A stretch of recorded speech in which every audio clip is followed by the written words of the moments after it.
Hi friends, welcome to digital వజ్రాల. So నేను కష్టపడి చెప్తుంటే ఒకరు కూడా సబ్స్క్రైబ్ చేయలేదండి. ప్లీజ్ సబ్స్క్రైబ్ చేయండి. ఇది ఎవరు ఏ క్లాస్లో కానీ ఇంత క్లియర్గా మీకు డిజిటల్ మార్కెటింగ్ గురించి చెప్పారు తెలుగులో. సో గైస్, మీరు ఈ వాయిస్ ఎవరైనా ఈ వీడియో చూస్తున్నట్టయితే కంపల్సరీ సబ్స్క్రైబ్ చేయండి. ప్లస్ బెల్ గంటని యాక్టివేట్ చేసుకోండి. సో దాని ద్వారా నా వీడియో మీకు ఏ వీడియో పోస్ట్ చేసినా మీకు రీచ్ అయ్యే విధంగా ఉంటుంది. సో గైస్, ఇప్పుడు మనం టాపిక్లోకి వెళ్దాం. లాస్ట్ క్లాస్లో మనము పెర్మాలింక్స్ అంటే ఏంటి, title tag optimization, meta description గురించి మనము తెలుసుకున్నాము. సో ఈ క్లాస్లో మనము ఒక 5 ఐటమ్స్ టాపిక్స్ చెప్పబోతున్నాను. ఫస్ట్ వచ్చేసి header tag optimization. Header tag అంటే ఒక పేజ్ని టార్గెట్ చేస్తామనుకోండి. ఆ టార్గెట్ చేసిన దాంట్లో ఒకే ఒక H1 ట్యాగ్ని యూజ్ చేయాలి, హెడర్ని. తర్వాత multiple tags like H2, H3 tags ఇవన్నీ మనం యూజ్ చేసుకోవచ్చు.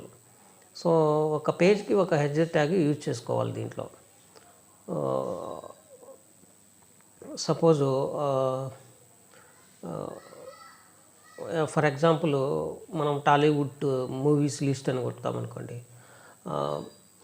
టాలీవుడ్ మూవీస్ లిస్ట్ అనేది H1లో రావాలా. ఇంకా మూవీస్లో విన్నర్ కంటెంటు ఇవన్నీ H2లో రావాలి. సో ఇలా ఇస్తే గూగుల్కి ఈజీగా అర్థమవుతుంది అనమాట. సో ఇది టాపిక్, దీని గురించి ఈ టాపిక్లో ఇన్ని టాపిక్స్ ఉన్నాయి అని తెలుసుకునేదానికి యూజ్ చేస్తాం అనమాట. సో గైడ్స్,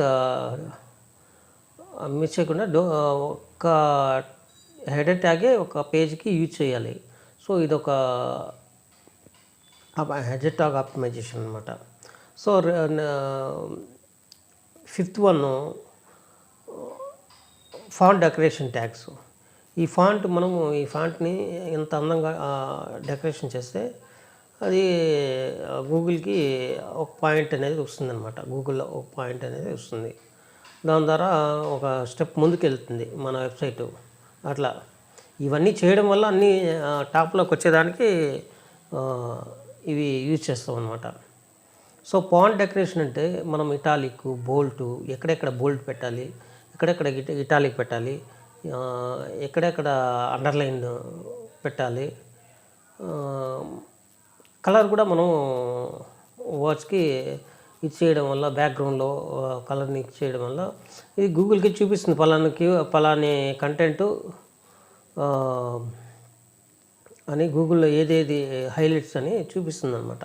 ఈ కలర్ని బ్యాక్గ్రౌండ్లో, ఈ వర్డ్స్కి బ్యాక్గ్రౌండ్లో కలర్ చూపిస్తుంది అనమాట. సో ఇది ఫాంట్ డెకరేషన్ ట్యాగ్ అని అంటారు. So next next alternative text tag అంటారు. ఇది ఇమేజ్ ఆప్టిమైజేషన్కి సంబంధించింది. సో ఇది sixth one. So image alternative text tag.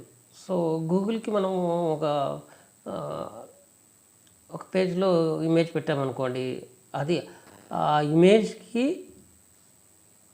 గూగుల్లో అర్థం చేసుకోవాలన్నమాట. పలానా ఇమేజ్ పెడతా ఉన్నాము అని అర్థం చేసుకోవడానికి ఆల్టర్ టెక్స్ట్ ట్యాగ్ మనం యూజ్ చేస్తాం. ఇది యూజ్ చేయడం వల్ల గూగుల్కి అర్థమవుతుందో పలానా ఇమేజ్ దీనికి సంబంధించింది అని గూగుల్కి అర్థం అండర్స్టాండింగ్ చేసుకొని టాప్లోకి వెళ్ళేదానికి ఆస్కారం ఉంటుంది అన్నమాట. ఈ ఇమేజ్ ఆప్టిమైజేషన్ కూడా కేబీస్లో ఉంటే మంచిది, చాలా మంచిది. ఇప్పుడు ఎంబీస్లో ఉంటే ఇది లోడ్ అయ్యేదానికి చాలా టైం తీసుకుంటుంది. ఇప్పుడు మనం కొన్ని టూల్స్ ఉన్నాయి ఆన్లైన్లో, ఇమేజ్ ఆప్టిమైజేషన్ టూల్స్. సో వాటిని ఉపయోగించి మనము ఈ ఇమేజ్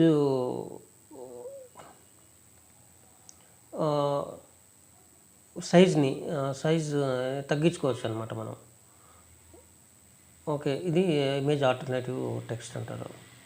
సో నెక్స్ట్ సెవెంత్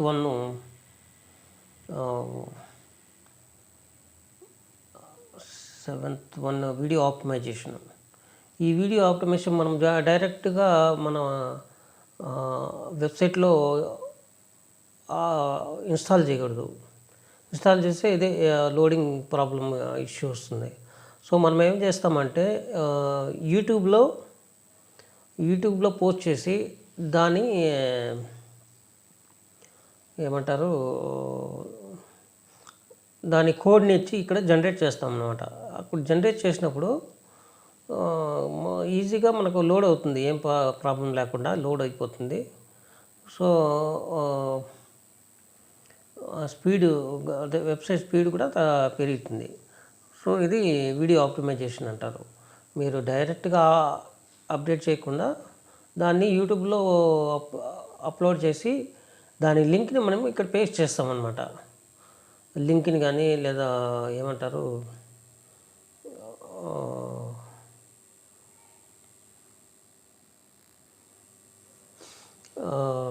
ఆ యూట్యూబ్లో ఎంబెడెడ్ కోడ్ని తీసుకొని దీంట్లో మనము పేస్ట్ చేస్తామన్నమాట వెబ్సైట్లో. అలా చేయడం వల్ల మన వెబ్సైటు నార్మల్గానే చూపిస్తుంది, ఏమి లోడ్ ఎక్కువ చూపించదు అనమాట. సో ఇది వీడియో ఆప్టిమైజేషన్ అంటారు. 8 వచ్చి కీబోర్డ్ డెన్సిటీ. కీబోర్డ్ డెన్సిటీ అంటే సపోజ్ మనం ఎక్కువ కీబోర్డ్లు యూజ్ చేసామనుకోండి, ఈ పేజ్లో ఏదైతే టార్గెట్ చేస్తామో ఆ పేజ్లో ఎక్కువ కీబోర్డ్లు యూజ్ చేస్తే కీబోర్డ్ డెన్సిటీ అనేది యూజ్ చేస్తే కీబోర్డ్ స్టఫింగ్ అనేది గూగుల్కి అర్థమైపోతుంది అన్నమాట. అలా కాకుండా 1% కీబోర్డ్ డెన్సిటీ అనేది 1% కానీ 3%, ఇప్పుడు కంటెంట్ మొత్తము ఒక 100% రాసామనుకోండి, 1% లేదా 3% వరకు 30 వర్డ్స్ రాస్తే, 100 వర్డ్స్ రాస్తే దాంట్లో ఒక వర్డ్ కానీ 1 నుండి 3 వరకు మనం టార్గెట్ చేసే కీబోర్డ్ని చేయొచ్చు అనమాట. సో ఇది కీబోర్డ్ డెన్సిటీ అంటారు. సో 1% 3% మనం యూజ్ చేయడాన్ని కీబోర్డ్ డెన్సిటీ అంటారు. ఇంకా మెటా కీబోర్డ్స్ అనేది కీబోర్డ్స్ అంటే కీబోర్డ్ల మొత్తాన్ని మనం ఏవైతే టార్గెట్ చేస్తామో ఆ పేజ్లో వాటన్నిటినీ మెటా కీబోర్డ్స్ అంటాము. ఆ కీబోర్డ్స్ని గూగుల్కి చెప్పాలన్నమాట. పలానా కీబోర్డ్కి మనం టార్గెట్ చేస్తున్నాము అనేది గూగుల్కి తెలుస్తుంది అనమాట. ఇవి మీకు స్క్రీన్లో కనపడుతుంది, ఆ ట్యాగ్లు అన్నీ మొత్తము. స్క్రీన్ పైన చూడండి ఒకసారి, మీకు అర్థమవుతుంది. ఓకే గైస్, ఇది ఫ్రెండ్స్ ఈరోజు క్లాసు. సో మీరు ఎవరైనా ఈ వీడియో చూస్తుంటే ప్లీజ్ సబ్స్క్రైబ్ చేయండి, గంటని యాక్టివేట్ చేస్తుంది, బెల్ అని యాక్టివేట్ చేసుకోండి. అది చేయడం వల్ల మీకు నా అన్ని వీడియోసు నేను ఏదైతే పెడతానో అది మీకు రీచ్ అవుతుంది, ఇమ్మీడియట్గా నోటిఫికేషన్ వస్తుంది. So guys, please support my channel. Thank you so much. Hi friends, welcome to digital Vajala. So మనం లాస్ట్ క్లాస్లో కీబోర్డ్ డెన్సిటీ అంటే ఏంటి,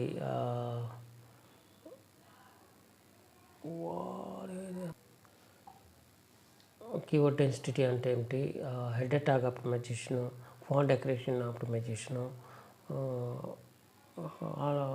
ఆల్టర్నేటివ్ టెక్స్ట్ ట్యాగ్ గురించి మనం నేర్చుకున్నాం. వీడియో ఆప్టిమైజేషన్ గురించి తెలుసుకున్నాం. కీబోర్డ్ డెన్సిటీ అంటే ఏంటో తెలుసుకున్నాం. మెటా కీబోర్డ్స్ అంటే ఏంటో తెలుసుకున్నాం. సో గైస్, ఇప్పుడు మనము 9th వన్ ఈ టెక్నిక్స్ ఏంటో మళ్ళీ తెలుసుకున్నాం. 9th one avoiding flash images. ఈ ఫ్లాష్ ఇమేజెస్ అంటే ఏమంటారు, గిఫ్ ఇమేజెస్ ఇవి ఉంటాయి కదా, వీటిని అవాయిడ్ చేయాలి. ఇవి పోస్ట్ చేయడం వల్ల పర్ఫార్మెన్స్ పేజ్ లోడ్ ఎక్కువ తీసుకుంటుంది అనమాట. సో దీన్ని అవాయిడ్ చేయాల. తర్వాత మనం ఈ యాడ్స్ ఏదైతే 10th 1 యాడ్స్ పోస్ట్ చేస్తుంటామో దీన్ని మనం పాపప్ యాడ్స్ కానీ స్టిక్కీ యాడ్స్ కానీ లేదా యాడ్స్ హెడర్లో లేకుండా మనము ఈ ఆప్టిమైజేషన్ చేయాలన్నమాట. వీటిని పోస్ట్ చేయకూడదు అలా. ఈ స్టిక్కీ యాడ్స్, ఈ పాపప్ యాడ్స్ అంటే మనము ఏదైనా పేజ్ ఓపెన్ చేస్తానే టక్కన వచ్చేస్తుంది, ఒక వీడియో కానీ ఇమేజ్ కానీ వస్తుంది, అది పాపప్ యాడ్స్ అంటారు. స్టిక్కీ యాడ్స్ అంటే దాన్ని అంటపెట్టుకొనే ఉంటుంది, అట్లే ఉంటుంది. దాన్ని ఇంటూ మార్కులో మీరు క్లిక్ చేస్తే అది వెళ్తుంది అనమాట. ఇవంతా పేజ్ లోడ్ పర్ఫార్మెన్స్ తగ్గిపోతుంది అనమాట వీటిని యాడ్ చేయడం వల్ల. సో మనం వీటిని అవాయిడ్ చేస్తాము. నెక్స్ట్ టైంలో అంటే ఈ హెడర్లో ఉంటాయి, పైన హెడర్లో ఉంటాయి యాడ్స్. వీటిని అవాయిడ్ చేయాలి. ఈ యాడ్స్ దాంట్లో పోస్ట్ చేయకుండా మనం అవాయిడ్ చేయాలన్నమాట. సో ఇది హెడర్ ట్యాగ్ ఆప్టిమైజేషన్ అంటారు. సారీ,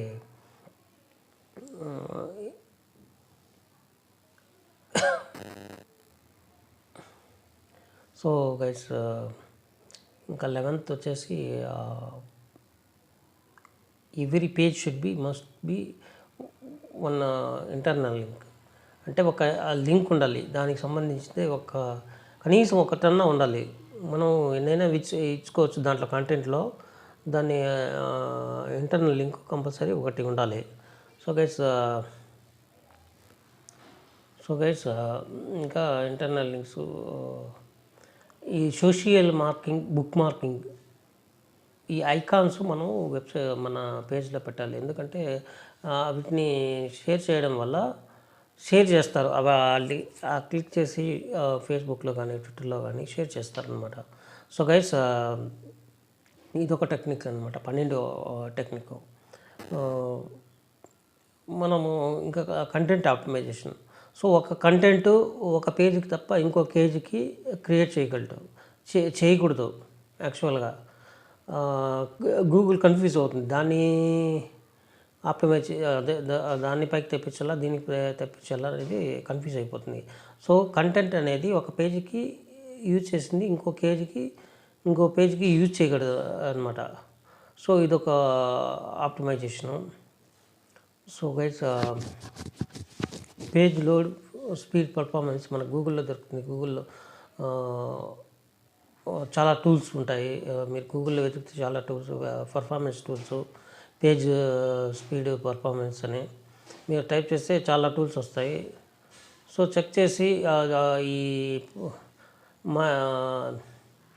ఈ పర్ఫార్మెన్స్ అనేది 0.01 సెకండ్స్, మిల్లీ సెకండ్స్లో వచ్చేటట్టు మనం చూసుకోవాలన్నమాట. అది పేజ్ లోడ్ అనేది. సో గైస్, ఈ వీడియో నచ్చితే ప్లీజ్ షేర్ చేయండి, సబ్స్క్రైబ్ చేయండి. సో గైస్,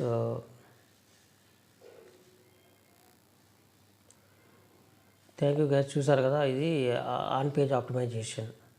సో మీరు కంటిన్యూగా నా వీడియోని క్లాస్ 1, క్లాస్ 2 అని నేను మెన్షన్ చేశాను ఆల్రెడీ. సో వీటిని చూస్తే క్లాస్ 3 క్లాసెస్లో ఆన్ పేజ్ ఆప్టిమైజేషన్ కంప్లీట్ అయింది. సో నెక్స్ట్ మనము ఆఫ్ పేజ్ ఆప్టిమైజేషన్ అంటే ఏంటి, దానివల్ల ఏముంటాయి అందులో రకాలు, ఇవన్నీ మనం తెలుసుకోబోతున్నాం. Okay guys, thank you so much. Please subscribe my channel. ఏదైనా డౌట్స్ ఉంటే కామెంట్స్ పెట్టండి. కామెంట్ ద్వారా మీకు మీ డౌట్ని క్లారిఫై చేయగలను. Okay guys, thank you so much.